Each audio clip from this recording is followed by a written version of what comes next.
आत्मा की खोज, अनंत शक्ति, आनंद और शांति, ईश्वरीय भक्ति के लिए जुड़े रहें हमारे चैनल से। आपका अपना चैनल गुरु अशोक तिवारी, लाइक और सब्सक्राइब करना ना भूलें। धन्यवाद। जय माता की, जय परशुराम। श्री गणेशाय नमः। तो ये जो पृथ्वी है ना भैया, ये बिल्कुल चारपाई जैसी है। जो गुण चारपाई में है, बिल्कुल वैसे के वैसे ही गुण इस पृथ्वी में भी मौजूद हैं। लेकिन आप तो हमारी बात सुन के और ये पक्के में समझ रहे होंगे कि गुरुजी अब तो बिल्कुल पागल हो ही गए। सही में उल्टी सीधी बातें करने लगे। भला पृथ्वी चारपाई के जैसे कैसे हो सकती है? आपके मन में ये सवाल उठ रहा होगा और उठना भी स्वाभाविक है। तो बंधुओं, हम एक बात आपको बता दें कि अभी तक तो हम पागल नहीं हुए हैं, आगे राम जी जाने, क्योंकि भविष्य तो भगवान के ही हाथ में है। परंतु हम यहाँ पर जो मुख्य बात कर रहे हैं कि पृथ्वी और चारपाई दोनों समान हैं, तो हमने ये कैसे कह दिया है? अब हम आपको बताते हैं कि दोनों में क्या समानता है। जैसे हमारी जो चारपाई होती है, जिसे हम खटिया भी कहते हैं, कोई पलंग भी कह देता है, कोई इसको मचेवा भी कहता है, तो इसमें चार पाए होते हैं। ठीक उसी प्रकार से हमारी इस पृथ्वी में भी चार पाए हैं। अब वे चार पाए हम आपको बता रहे हैं कि वे चार पाए आखिर हैं कौन कौन से। तो सुनो, इस पृथ्वी का पहला पाया है सत्शास्त्र, यानी अच्छे शास्त्र। यह पहला पाया है।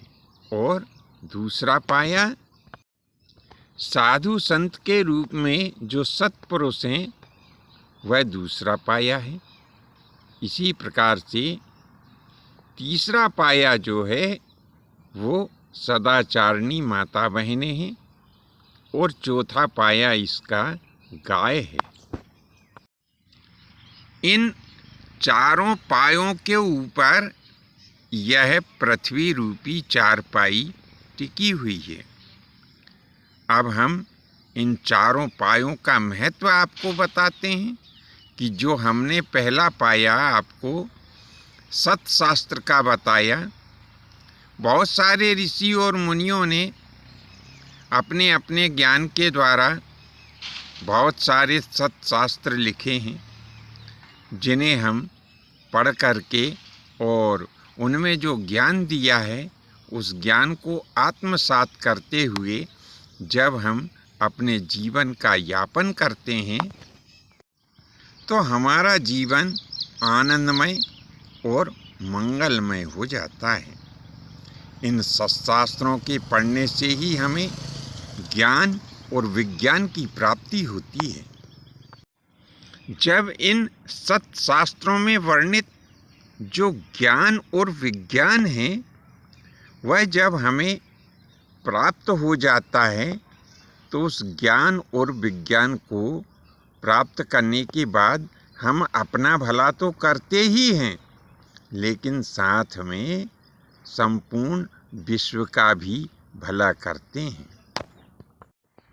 तो इस प्रकार से इन सत्शास्त्रों का जो ज्ञान है, उस ज्ञान की शक्ति के कारण ही एक तरफ से यह पृथ्वी टिकी हुई है।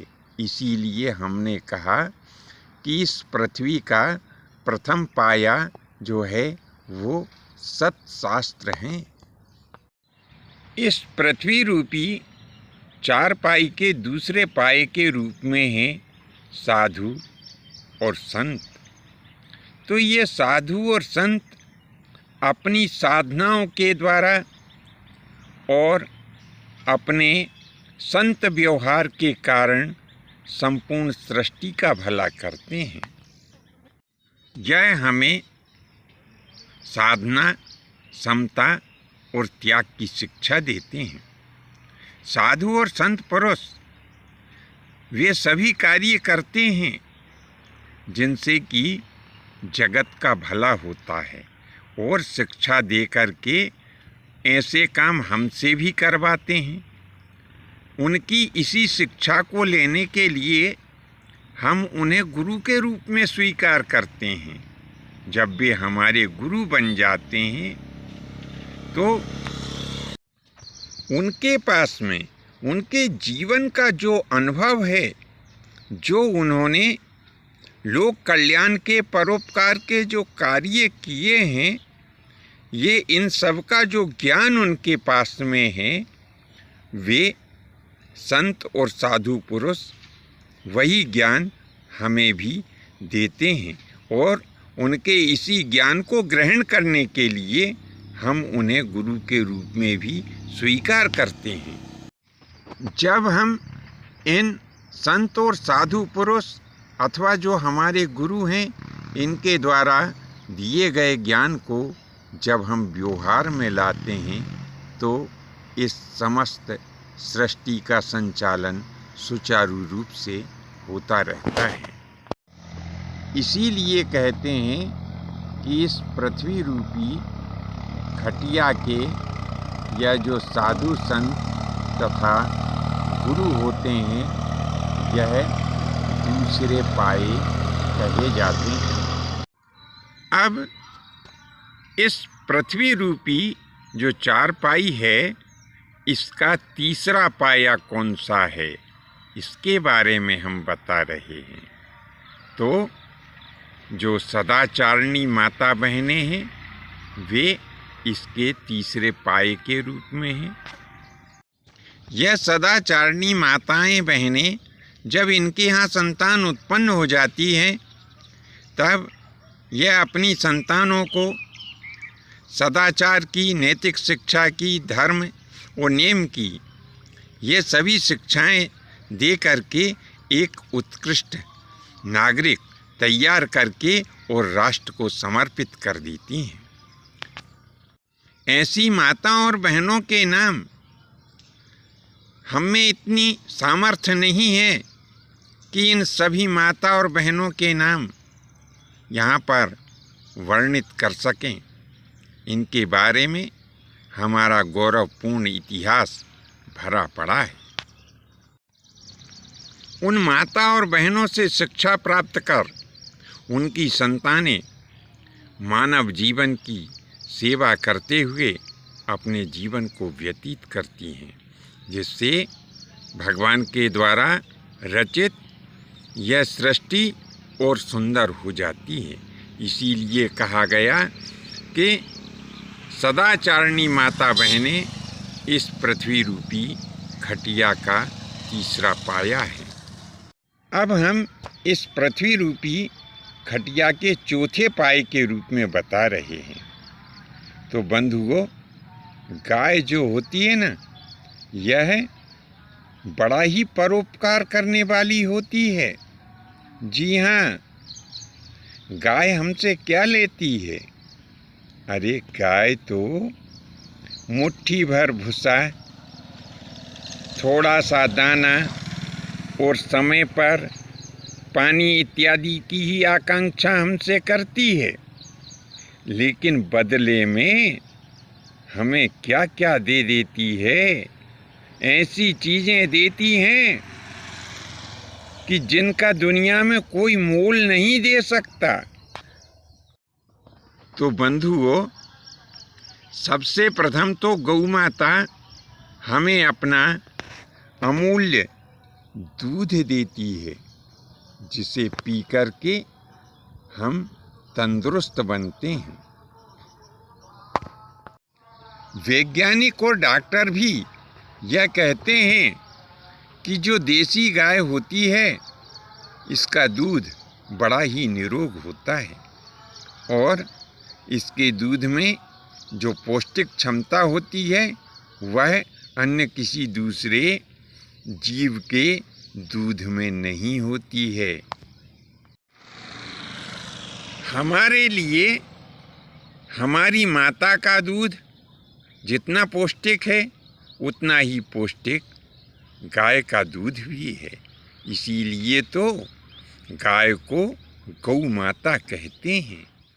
अब गाय का जो गोबर और गौमूत्र है ये भी कम मूल्यवान नहीं है। हम आपको बता दें, कृषि वैज्ञानिकों ने भी इस बात को स्वीकार कर लिया है कि रासायनिक खाद की अपेक्षा जो गाय के गोबर से और गौमूत्र से जो खाद तैयार होती है यह खाद अपने आप में एक संपूर्ण पौष्टिक तत्व लिए होती है।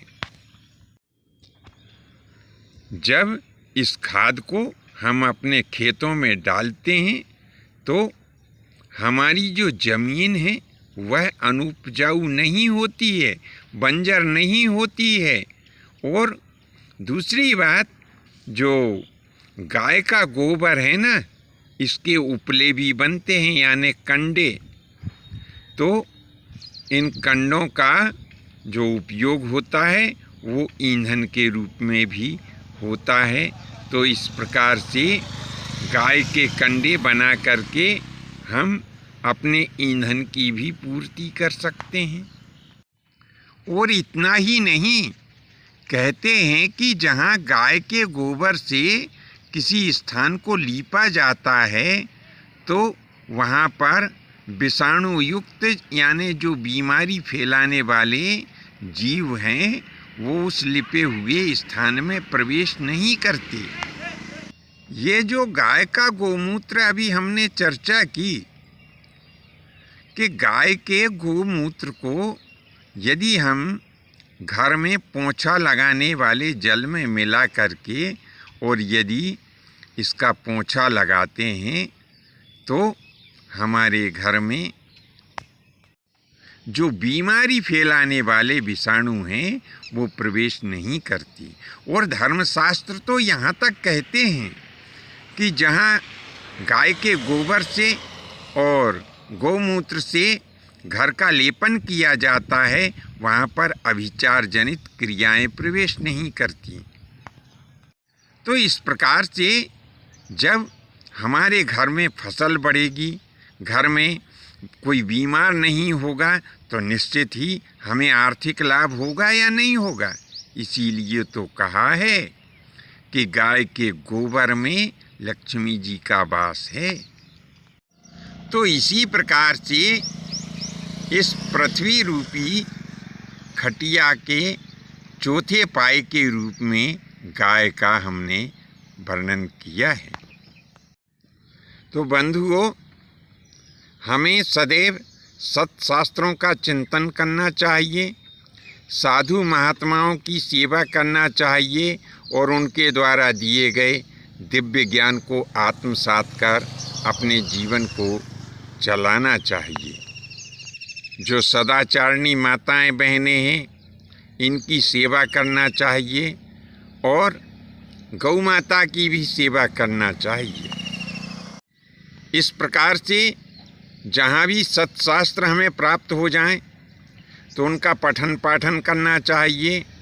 साधु महात्मा और अपनी गांव नगर घर की जो माता बहनें हैं उनको तथा गाय को सदैव प्रणाम करते रहना चाहिए। हमें कभी कोई ऐसा काम नहीं करना चाहिए जिससे कि इनको कष्ट हो। सदैव ऐसे प्रयत्न करना चाहिए जिससे इनको प्रसन्नता मिलती रहे। बंधुओं, आज के लिए बस इतना ही। शेष अगले भाग में नए विषय के साथ में उपस्थित होंगे। जानकारी यदि आपको अच्छी लगी हो तो अपने 1-2 इष्ट मित्रों को अवश्य ही प्रेषित करें। धन्यवाद। जय माता की, जय परशुराम जी।